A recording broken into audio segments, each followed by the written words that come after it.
Hello, hello, my name is Jader. I am the founder of Black Label Closers, an organization dedicated to help people become highly effective closers in the art and science of higher ticket sales. Well, tonight we're going to have a lot of fun. Not that we haven't had a lot of fun before. Tonight we're going to talk about something that makes the difference between having a difficult process in the closing process or having an easy process in the closing process, right? So we're going to talk about the psychology of the buyer. Why is the psychology of the buyer important? Because you're closing the buyer. And once you close the buyer, you found all the triggers, right? Once you close the buyer, right, for high ticket, you exercised complete domination in the process of pressing the right pressure points, right? So we're going to talk about that today. So let's go to the list, right? I have a list, right? Let's talk about the first bullet point. Um, Buyers buy based on emotional desire. Okay, based on an emotional desire. Now let's separate the objective of buyers. Right, we have buyers that are corporate buyers, right? People that are representing a company and they're buying something substantial for their company on the behalf. They're doing it for their company, right? Then we have investors that are purchasing an intangible investment, maybe uh, information, maybe events, right? And then we have the public or people that are more basic in terms of approaching businesses by getting into services like mentorship, coaching, done for use, etc. Right? Regardless of what we're talking about here, every single category of buyers will have a psychological motivation to buy or purchase. If they're buying on behalf of a corporation, at the end of the day, they have been given complete trust and confidence on behalf of the board of directors for this person to execute it on a decision of a purchase, right? So there's an element there of psychology, right? With We call these buyers more kind of, they have a third party feeling about the product. They want to get a good product, but you can never equate the feeling of buying something for you and your family as opposed to buying something for a company, right? Especially because you're looking at different angles from a different perspective, right? Investors more committed and compromised with their purchase, right? They're going to be a lot more involved in the repercussion of that purchase as per who they are and what they're trying to accomplish, right? So it is very important that with these, now, when I say sophisticated customers, I'm not talking about whether they have master's degrees, doctorate degrees, or just simply bachelor's degrees or no degree. I'm talking about sophisticated in terms of how much they have been involved in business and investing. And if you're talking to a seasoned investor, you got to be careful how you promote your psychology in front of them, right? You want to make sure that you're not going to be abrupt.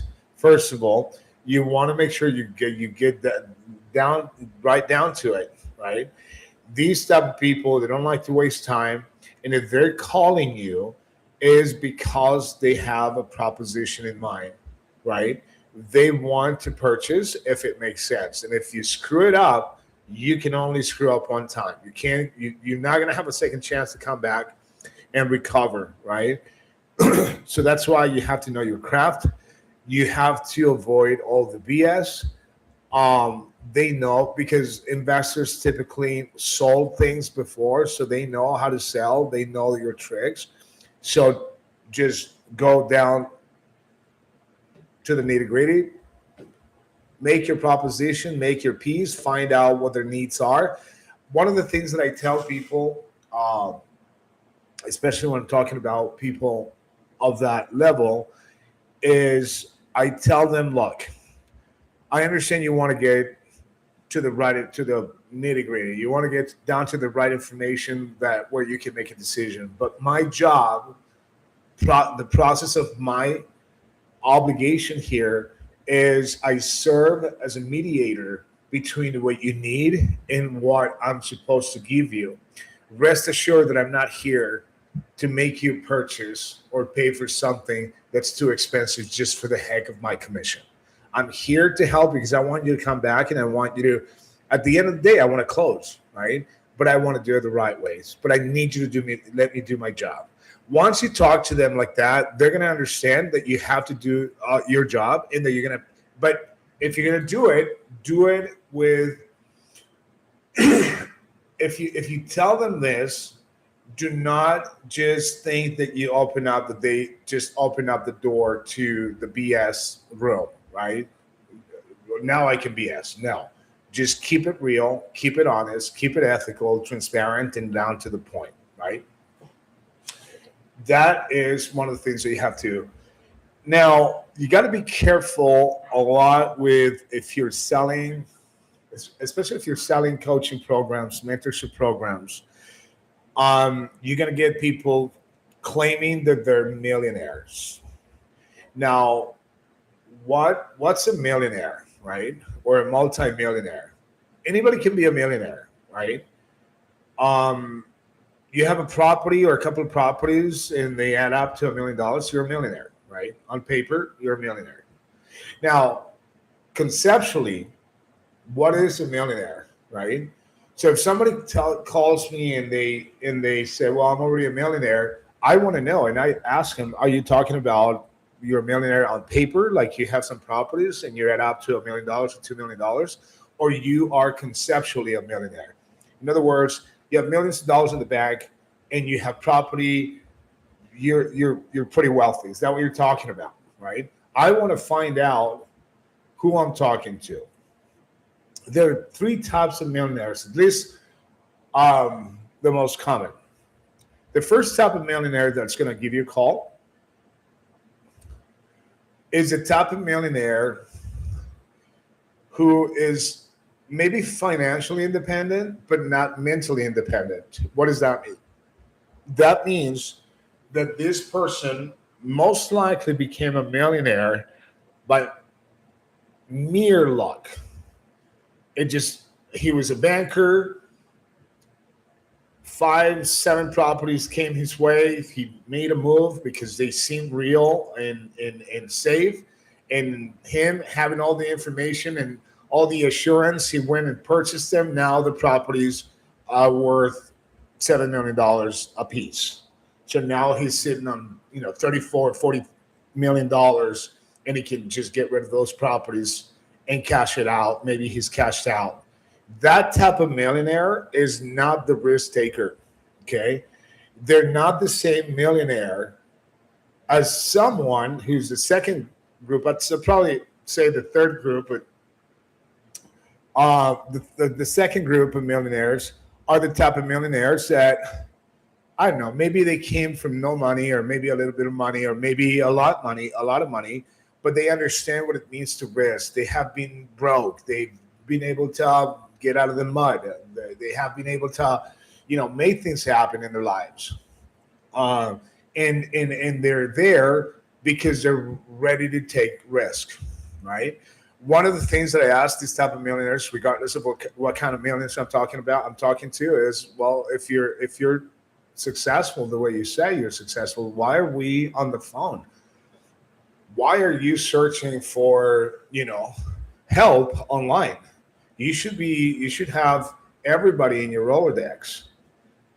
Anybody who you need, even if you don't have the person per se, you can call a friend who knows somebody who can hook you up with the right person. Why are you doing it this way when you yourself said there are a lot of scams online, right? Because typically they're going to say that, right? And then you're going to have the third millionaire, who's the type of guy who says he's a millionaire, but he's not, right? I've talked to a lot of people tell me they're, they talk the game, right?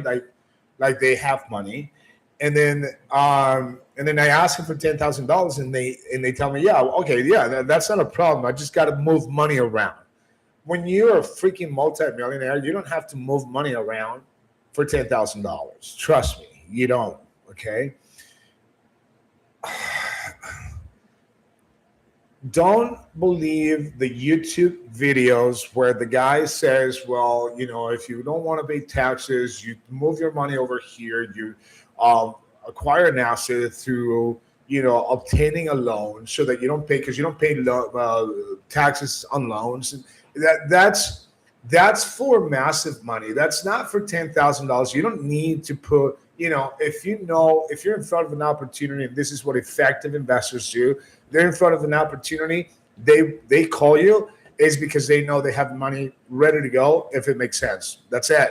They're not going to tell you. They're not going to come up. There are a lot of bullshitters that will tell you and give you a bunch of crap just to get out of a commitment that they made you seem like they were going to commit to or execute on. And at the end of the day, they never meant it. So you got to be careful with those, type of millionaires. That's psychology right there. All right. We're going to say hi to the same people that always, every single time they're here. And I really appreciate you guys showing up. Rose, Joey, Venture to Excel. Paul is here. Awesome. Thank you so much for attending. That's really cool. Aldo's going to come later, I guess. Mars as well. She's missing. All right. Probably taking a break today. All right, cool. Not a problem. All right, guys, let's go to the next item of business. Let's see what's going on here. Comparable. I didn't put a context here in these titles. And my apologies, guys. Buyers will invest money comparable to what their objectives are, right?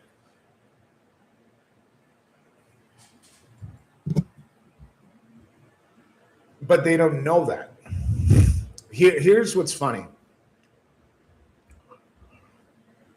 A lot of people that you talk to, any type of investing opportunity, people get emotional and they want to maybe contemplate the possibility of having what you tell them, what they hear online.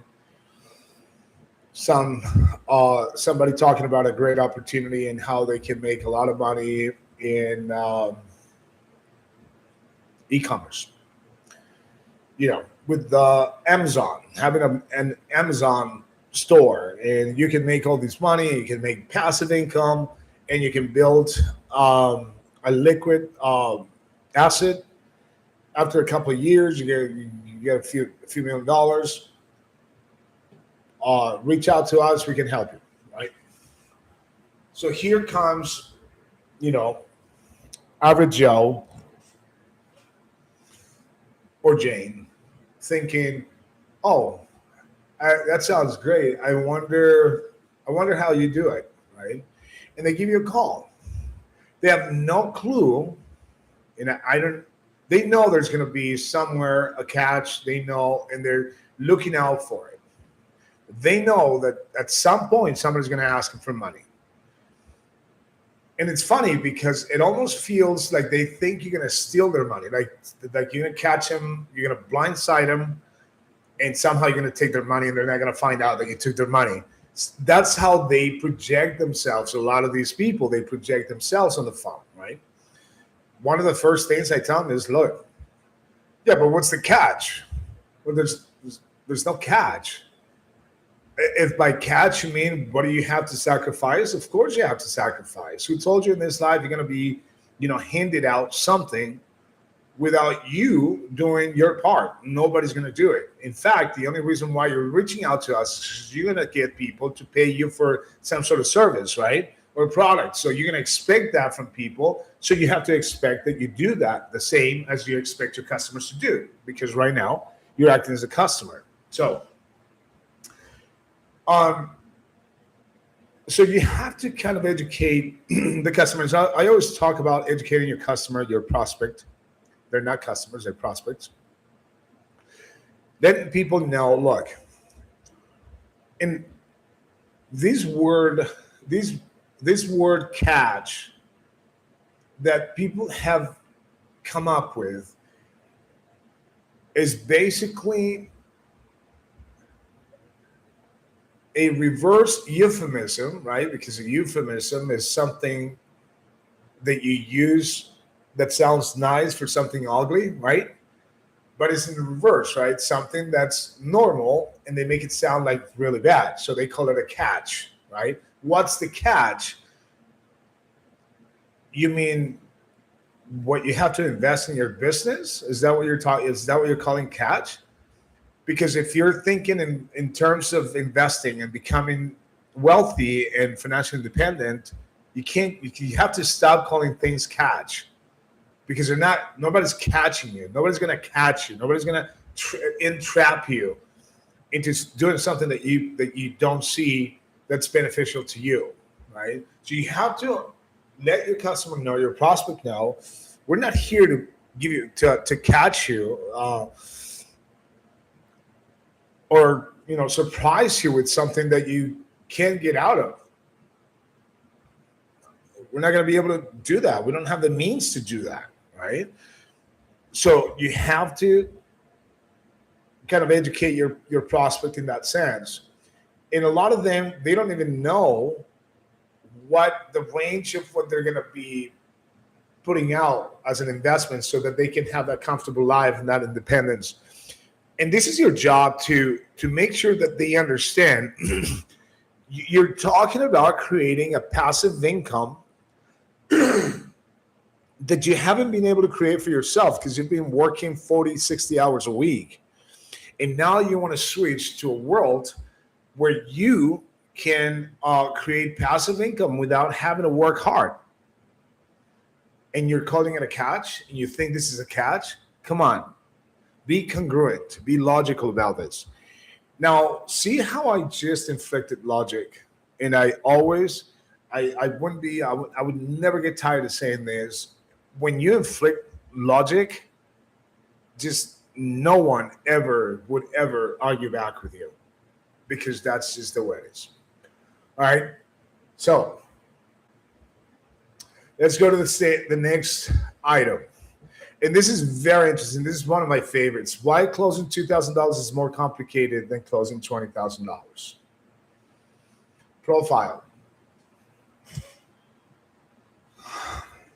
And this is one of the things that I really get edgy about when I'm training people and I see them making a mistake, going back, instead of asking for full pay from people that could have made the full pay, they end up walking away with $2,000 or $1,000. Let me tell you this. Why is $2,000 more difficult to sell than $20,000? First of all, it takes the same amount of time, or maybe even longer, right? If your prospect only has $2,000, I mean, think about this. This is a person that all they have been able to accumulate in their lives up until the day you talk to them is $2,000.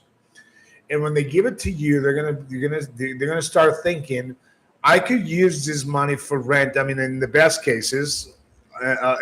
cases, they're gonna say, I can use this money for rent or food or for some, or or for gas or for a down payment on a car. Why am I giving this? And they're gonna create resistance. I would say the majority of $2,000 deals, they don't close because you're thinking small for someone who's thinking too big. As when I say too big, is for them $2,000 is way too big. It's way too much. Even when you close those $2,000, they're going to be giving you a hard time because they're going to be asking you for that, for every single penny that's worth, and whatever it is that they, whichever possible way they can imagine that they paid you those $2,000 for, they're going to get it back in attention, in phone calls, in complaints, whatever it is, to the point that you're just going to, your principal, the principal of the company is just going to say, just give him back the $2,000. This is like taking money from a little kid. Little kids, if you take $1 from a little kid, you say, hey, let me use that dollar. I'll give it to you later. He's going to bug you for that $1, man, until you freaking like, really. All right. So the other reason is if you are one to collect partial payments, which is the characteristic of a salesperson, not a closer, right? Because you know how I think in terms of closers and salespeople. So if you want to collect partial payments, because that's you can't fathom to collecting more money than that. Rest assured that somebody's going to give you $2,000 and not $10,000 that they could have given you to test you. Here's the problem. The problem is that $2,000 will not suffice financially what they asked for, what you offered. So they're not going to, in turn, get $10,000 worth. They will get $2,000 worth, which is, if it's a $10,000 product, let alone if it's a $20,000 product, it's going to be even worse.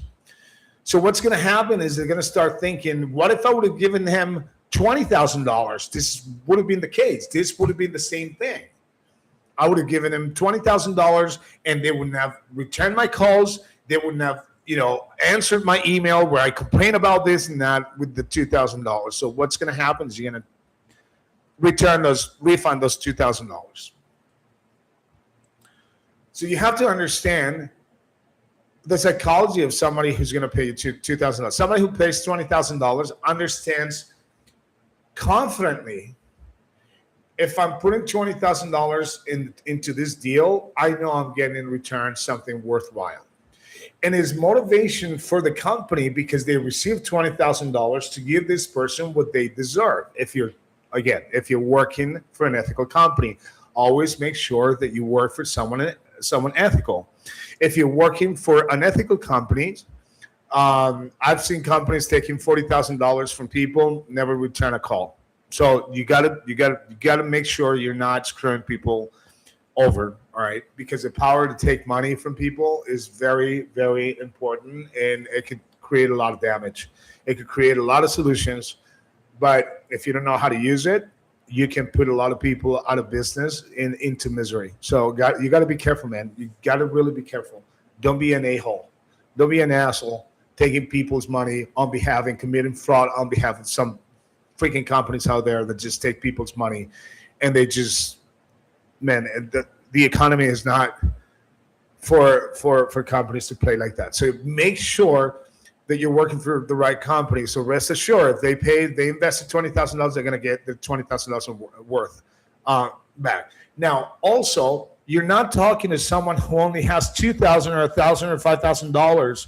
You're not talking to someone who's going to give you $20,000 instead of paying for rent, because they already have that covered. If they have $20,000, trust me, they probably have laying down another 30 or 40 credit cards and some $10,000 in savings. This is probably a person who makes over $80,000, $100,000, who knows, maybe $200,000, right? So you're not talking to people that are just scratching the walls, trying to see what they peel off the walls so they can eat it, right? These are people that have a comfortable life, middle class, upper middle class. So this is the reason why he's selling $2,000. It takes you the same amount of time. I mean, it probably takes you longer to sell those $2,000. honestly, when I have someone, and I know that this is probably something that's not very popular, and I'd say be a good judge of this. I don't go through a lot of people have $2,000. I know I can take $1,000. By the way, don't ever max people out. Do not do that. If they have $20,000, the program is $20,000. Don't charge $20,000, because the minute you do that, they're going to be out of money. Especially if that's the only credit card they have, right? I'm talking about maximum. If they have 4 credit cards and 1 credit card gets maxed out, that's okay. That's fine. I'm talking about the only credit card or the only money in their debit card, 20,000, especially if it's cash, $20,000. You max them out, you're going to be in trouble. They'll probably come back for a refund. All right. So always go, drop $5,000, give them room for them to be able to still put gas in the car and do things with that money. All right. So very important for you guys to realize to do that. All right. Perfect. Let's go to the next point. Why are buyers liars?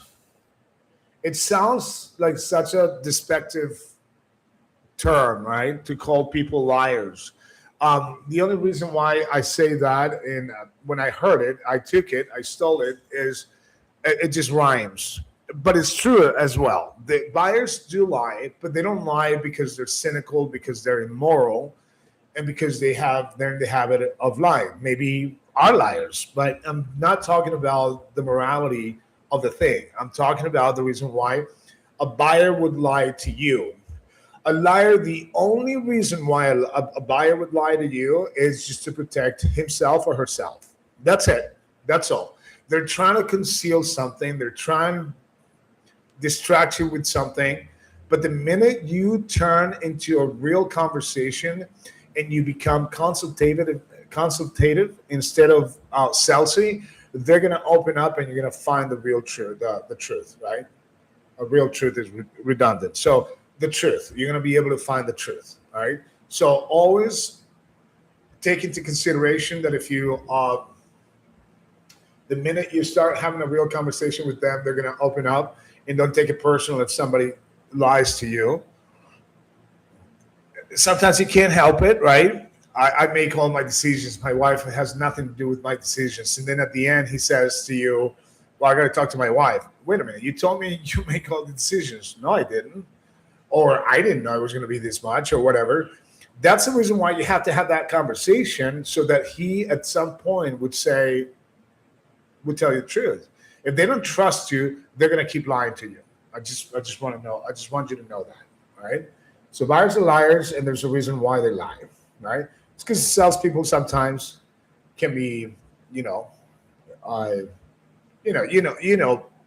type of fame, the type of perception people have about salespeople.